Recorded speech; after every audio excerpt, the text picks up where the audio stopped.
Good afternoon, everybody, and welcome to the Smart Forum at Knox. Welcome to all of the members and especially to the visitors here. And we have our illustrious leader. Brenda actually started up the Smart Forums a couple of years ago, and it's just gathered from strength to strength. So we're graced with her presence today. Fantastic. And we're also graced with the presence of Vicky Southey, who's looking at becoming a facilitator as well. She's observing a great, fantastic group in action. So we were on best behavior. Yeah. My name is Nabil Salme. I'm the forum facilitator, and what I'd like to do is just share with you a little bit about what the essence is of Smart Forums and why it's a particularly good forum to be, or a good group to be in. Over the last couple of months, we've put in a lot of effort in terms of creating a vision for the group. We'd been going close on to 2 years and not wandering around aimlessly, but it wasn't as tight as it is now. And with the focus that we've had in terms of creating a vision, this is what we came up with. And I'd like to share it again for 2 reasons. One is to reinforce with the members that this is what we came up with, but for the visitors, it's really to share with you why we exist and what we're hoping to achieve. So here goes. Knox Smart Small Business Forum members are a cohesive and contributing group of small business owners focused on developing successful businesses. Yeah. Yeah.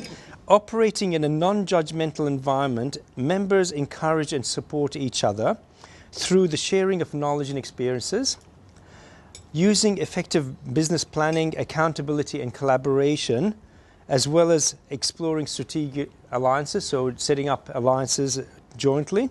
Members help each other not only to reach, but to exceed their goals.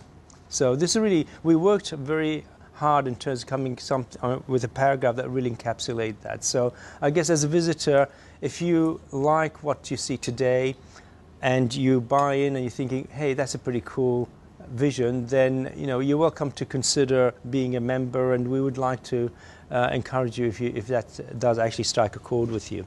One of the essences of Smart Forums, as was clarified in the vision, is that we look at how we can help each other, and there's a process that we go through at each meeting, which is about each member standing up and talking about the month that's gone by, because we do meet monthly, and explaining what's happened during that previous month, what achievements have occurred, and then going into what are they working on at the moment and what help could they get from one of the other members of the forum.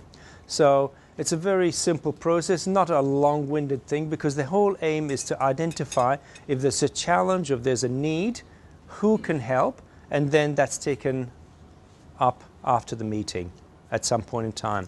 We encourage what we call smart coffees. What is a smart coffee? It's not a dumb coffee. It's a smart coffee is a meeting where you meet up with another member and you talk about finding out a bit more about them, but sometimes it's about, okay, Blair, you said that you could help me with whatever it is. Let's explore how you can actually help me. And it's taking that step further. So can I invite one of the members to get the ball rolling? Who'd like to make a go first up? Natalie.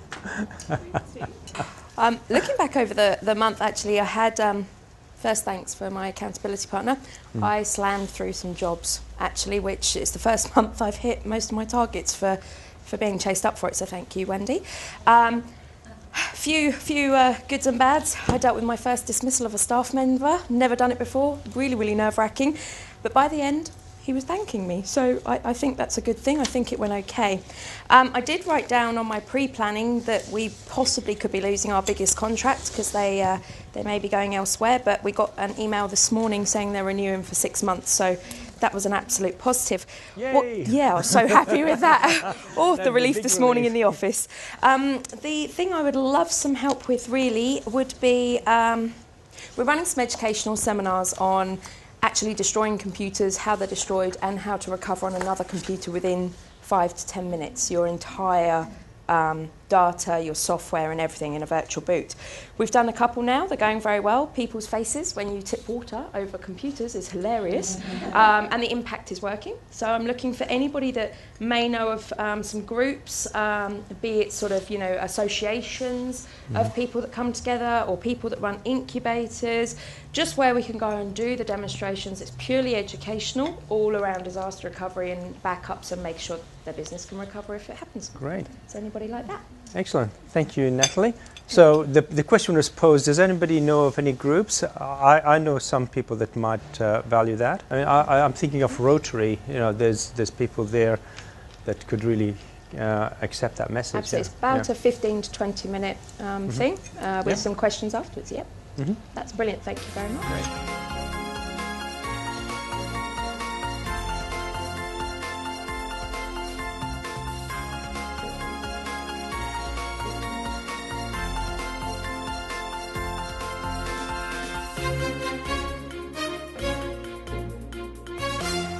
Great. It's been a very good month, and I guess the highlight of the month was my book, which has been published. Yay!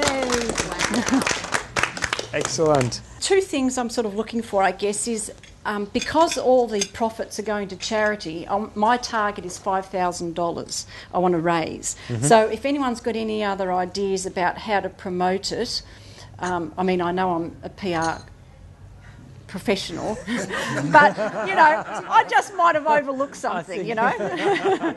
I know Bev's into books, she might have some ideas. So that's one thing. The second thing is, on the thing that Nabil did with the goals, one of my goals was I had a fine-tuned who my target market is, and I've identified that there is an association that represents my target market, SEMA.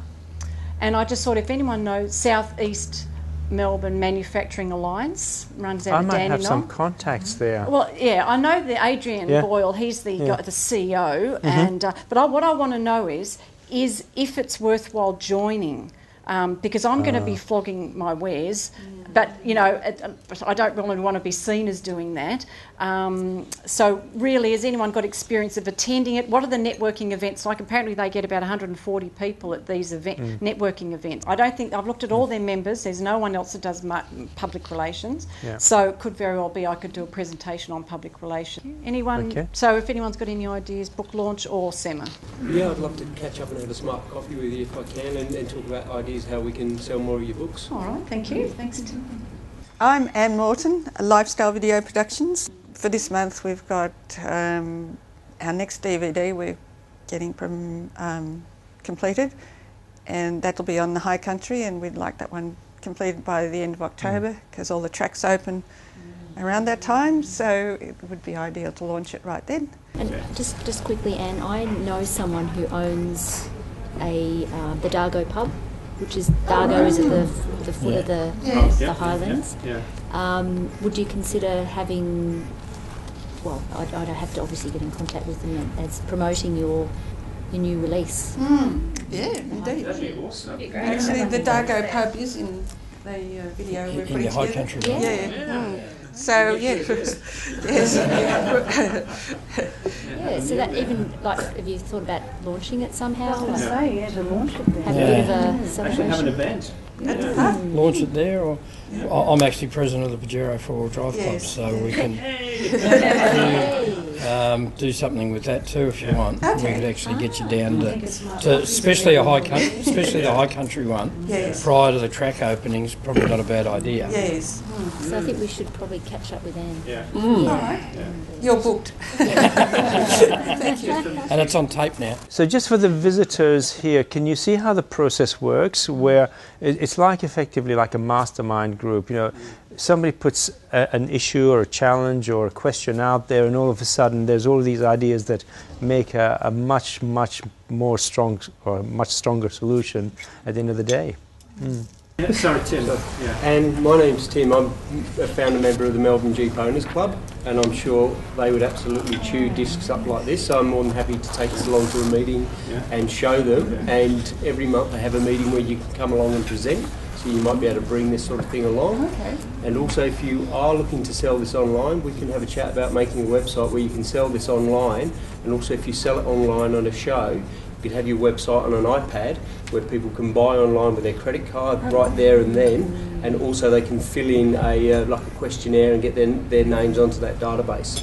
So you can then let them know in the future when you have another DVD come out. Yeah, that's really good. Yes, thank you. That's fantastic. Denise Childs, professional organiser. I've had, well, actually more than 2 smart coffees. I've had one with Anne and lots with Tanya. For those who don't know, Tanya and I have just launched a product on home office makeovers. So that's our strategic alliance we're working on at the moment, and we actually launched at the Women on the Go, along with everybody else, on the 30th of August, and we had quite a good response. My accountability goal for the month was to launch home and have done 3 offices before the launch. We did 2, and we've got 1 booked for after the launch. Well so, done. So that was good. We got our promotional brochure done, thanks to Phil and John. We'll hand one around to everyone, which tells everyone what we do and sums up the package. My successes this month, apart from the launch of home, was 2 new clients. One through Australian Breastfeeding Associations, all know I talk. One of the counsellors actually employed me, which was great. And through direct marketing of my little postcard, my husband left it down in a coffee shop and someone picked it up and rang me, which was really interesting. Okay, I'm Phil from Quick Copy Knoxfield. In terms of sort of help, I mean, I was sort of thinking of 2 things really, 2 areas. Again, before we took over the business, sort of obtain various green and environmental certifications. And the previous owners, used to tell us how important it was in the sort of the print and design industry to have these things. But they obviously come at a cost, and so far since we've had the business, these issues just haven't come up. And I just wondered, if there's people here, you've all got your own businesses here, have you had to sort of go through these sort of considerations about getting certain sort of green and environmental standards, and certifications, and how has it worked for you? So I'd love to sort of chat to anyone about that. I can certainly help with that. A gentleman that I liaise with in the city, he actually runs a company that helps accredit companies to go green. Right. We liaise with him because we do a product which is a green, it's called eco-responsible. It's all around green IT and stuff like that, and that's part of the accreditation, is to keep going along those lines. I know that I could put in touch with him if you wanted to have a general conversation with him, to see that is it just what they specialise in. Getting the certification for companies to go green, and how far away from it are you really, and is it just a few tweaks and you're there, or have you got quite a lot of a journey to do to get to that status? And also sort of what the benefits are. The benefits? I guess my question there would be, 2 things. First of all, where do you ethically stand? You either really care, in which case you do it no matter what, or you don't. I mean, let's be really brutal, and I can be brutal sometimes. That's your ethical stance. The other is, do your clients care? If your clients don't care, and you don't care, don't worry. then why are you paying for it? But if some of your clients care, and if you care, then you can target clients who care. Then it becomes about part of your niche to say, that's really, really important to me, and it's really, really important to people I want to do business with. And it's about values, and is that one of your values? And obviously in your industry, then that is a value that may or may not matter to your clients. So that's being really brutal about it. You can still obviously offer the clean and green without being certified. You've got the FSC stock and all that sort of thing, so you can still offer that, and and just say we use water-based inks, we use FSC certified stock, and have all that on your website without having to maybe pay, I don't know how much it costs to be certified, but you can still say all that. And I mean, there's no reason you can't create your own logo. Well, we had a client who at that time didn't want to be part of the Australian made, Australian grown thing, because it would cost a lot of money to be part of it. And so he devised his own logo, you know, which was an Australian logo, you know, very distinctive, and he used that. That's a great idea. You know, that's brilliant. I mean, that's talk about thinking outside the box. That's what, awesome. Just go off and that just solved the entire problem, didn't it? Well done. Actually, something to it, we've just started stocking a new range of paints, and it actually has, it doesn't say Australian made or anything on it, but it does have a little picture of the Australian flag, and it says something about Australian loved or Australia or something like that. But to us, we went, okay, yeah, it's Australian made, awesome, and we'll tell our customers that, but without it actually being, officially. So you've got Natalie. I also know somebody who actually does. It's more of a lightweight certification rather than going through the hoops, and so that you can actually get certification at different levels. And I don't know the detail about what he does, but I could put you in contact with him, and he might be able to help you at least in terms of getting off the ground from an idea point of view. But Brenda's absolutely right. If you're passionate about it, and if you see it dovetailing into your business model, go ahead. If not, then don't worry about it. Yeah. And if you supply both, like as in you're supplying the green side, like you were saying, and then the non-green stuff, it's up to the individuals which they want to pay for more on their conscience, not so much yours. The guy I'm talking about actually makes a big business case that going green should actually pay you, not cost you. Well, that's the thing. And that's what he bases his business on. So it's about the savings and the benefits of Absolutely, it. Excellent. No green hat, but my name's Nabil Salmi. I'm a business coach, business advisor. I've had a pretty amazing month, and I measure a lot of what I do in terms of the achievements around clients. I've got a client who won a quarterly award amongst his group. He's in finance, and he won the quarterly award for the highest number of things written, loans written and that, so which is a great achievement. So his office was up there. The other thing is in terms of growth, focusing on growth, is I've got another client who's just employed 3 staff. So their company is bucking the trends which we're seeing around a lot of business, which is sort of on the sort of downward path. So that's, I guess, my successes. I guess being a business coach, an alliance, I've got an alliance with accounting firms. I've got alliances also with wealth creation company. But something like office fit outs, usually when somebody is fitting out the office, they're on that growth path.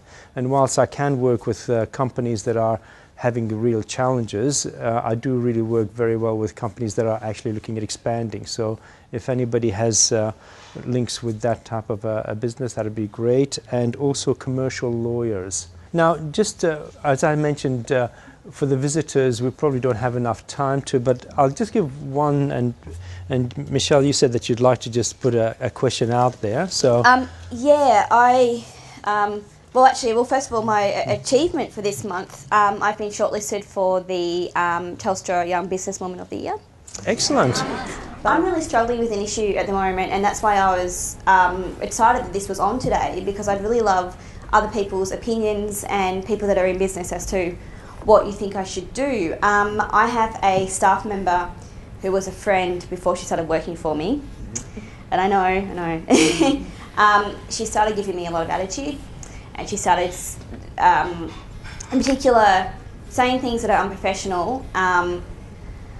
As an example, we discussed her taking a different day off, and then I confirmed that with her, and her attitude was, well, thanks for asking instead of, no, thanks for telling me instead of asking. And you're like, it's not the attitude that I should be getting from an employee. She's just generally will have a really horrible attitude, but will then the next day be bright and cheery and everything's okay. And so I don't want to then bring it up with her because it will be a horrible sort of atmosphere in the office. And I don't know what to do.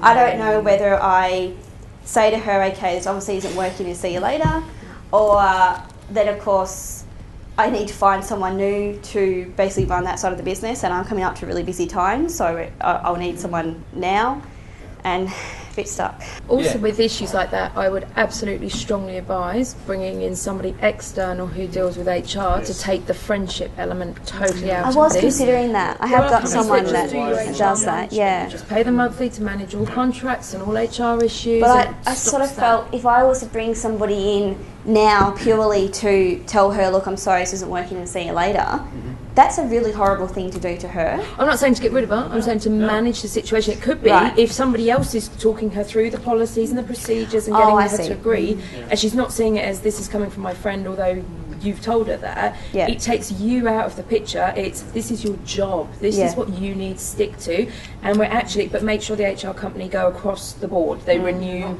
they talk to everybody, they're there to oversee your company, not just her, then you don't get the discrimination. And that's something that I do, so I'm happy to have a chat with you about it. Okay. So you think that could be the first step is getting somebody else to come in and talk to her? Yeah. Because part of me is thinking this is obviously is not working, and every week there'll be some big problem that it's causing another anxiety to have to deal with, and it's just it's wearing me out. you need somebody impartial and who's not too close to the emotional side of things, that can put a subjective or objective view on it as well. But if they're a professional, then they'll be more mediating than sort of going. Going that's it. Sounds like it. Yeah. Okay. Yeah. Okay. So just very quickly, does everybody who posed a question or an issue or a challenge feel that they got information that can help them, or at least some contact that they can go back to? Yes. Great. Okay. Brenda's done a wonderful job in the annual planner that we have around going through and covering all manner of things around the planning. The one that I personally use with my clients, and it doesn't matter if it's a new start business or a client that's been going for decades or hundreds of years with multi-billion, it's really a matter of just summarizing where you and your business are currently, where you want to have it happen. So where you are currently at the date of you writing the plan, where you want to be at the date of where you're looking at, whether it's a 12-month plan or a 3-month plan or a 5-year plan, and then looking at some specific things, numbers. We talk a lot about numbers and being able to measure things, and if you can measure it, then you're just flying blind. Yeah, I just wanted to add to that. I think when you get this right, it will really determine what you're asking for help with, and you'll be asking for help with the most important things that will really enable you to move forward, as opposed to going, what should I ask for help about this month? As for the visitors here, as you have gathered, an important part of Smart Forums is making sure that what we intend to do in our business actually does happen, and we have each got an accountability partner. And the aim of that partner is to just keep us accountable, be that unreasonable friend, make sure that we're not just fluffing around, and that word again. But we actually follow through with things. So what I like to do is invite each member to write down on page, is it 6?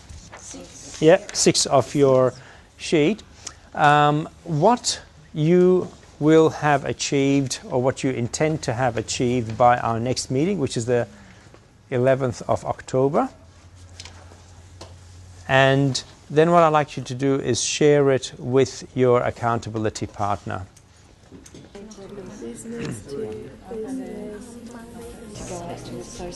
I'm going away next week. Yeah, which is great. Yeah. So does that mean that you're available or not available? That's something we've got to do this month. Right. And then see how it goes. To see how stick it, and then. Oh, the master's store, is it? Good. So we'll meet there. 2.